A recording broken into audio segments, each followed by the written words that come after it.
حكايتنا النهاردة عن ليلى بنت الأغنياء.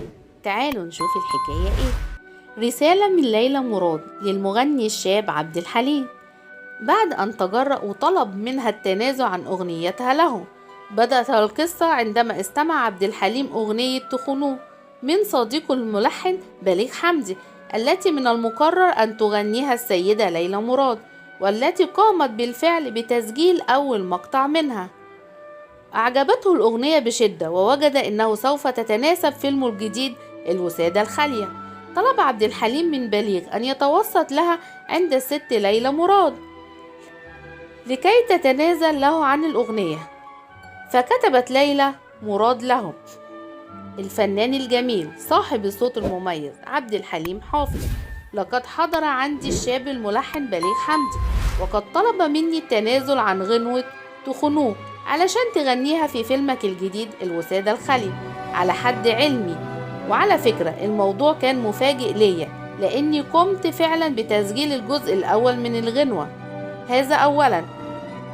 ثانيا، الأستاذ إسماعيل حبروك لابد له من الموافقة، يعني الموضوع مش خاص بيا، ولكن هناك عدة أطراف، وهناك شركة اسطوانات والعقد المتفق عليه بيني وبينهم. ولكن على فكرة أنا موافقة من ناحيتي، أنا المهم الأستاذ إسماعيل حبروك.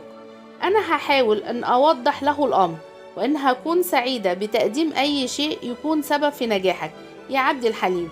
أنا سوف أتنازل عن أي حقوق مادية أو قانونية خاصة بيا. وطبعا أنا عارفة إن بليغ موافق، لأنه هو اللي عرض عليا الموضوع، وبليغ في غاية الحرج مني علشان الغنوة، وإنه جه بناء على طلبك أنت. وعلى فكرة أنا سعيدة جدا بهذا الطلب منك. أنا غنيت كتير جدا يا عبد الحليم، وأنا دائما أحب أن أرى نجاح الشباب، وأحب دائما الوقوف إلى جانبهم، وخاصة أنت، لأن ظروفك في البداية زي ظروفي، وأنا وجدت التشجيع من الأستاذ عبد الوهاب، وقد تعلمت منه أن أقف مع الشيء الجميل وأكون سبب فيه، لأن الحاجة الحلوة سوف تظهر على الساحة بينا أو بغيرنا.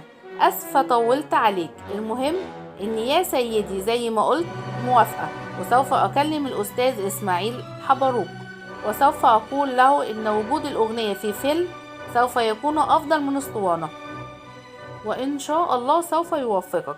أين نحن من هذا الرقي والتسامح في زمن لا يوجد فيه التسامح؟ ما تنسوناش في اللايك والكومنت، ولو عجبكم الفيديو فعلوا زر الجرس.